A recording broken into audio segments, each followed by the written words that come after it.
नमस्कार दोस्तों, आप सब कैसे हैं। उम्मीद है कि आप सब अच्छे ही होंगे। तो दोस्तों, आज मैं लाया हूं शिवानी सिंह के भोजपुरी ट्रैक पर लिखा हुआ छठ गीत नजरे में कजरा लगा के। इसी ट्रैक पर लिखा हूं दोस्तों, बहुत अच्छा ही है। तो चलिए दोस्तों, मुखड़ा की ओर। मुखड़ा कैसा है। का बात बारहुआ रूसल बड़ा, छोटका बबुआ के उतारब भाड़ा। एहू का बात बारहुआ रूसल बड़ा, छोटका बबुआ के उतारब भाड़ा।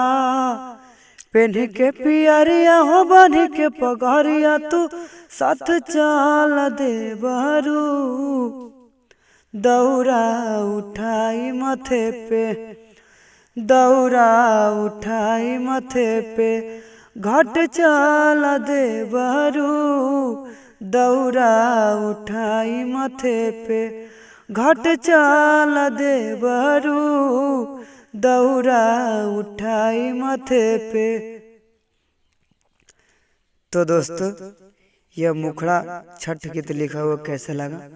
अगर अच्छा लगा होगा तो मेरे चैनल को सब्सक्राइब करें, लाइक करें, कमेंट करें, शेयर करें।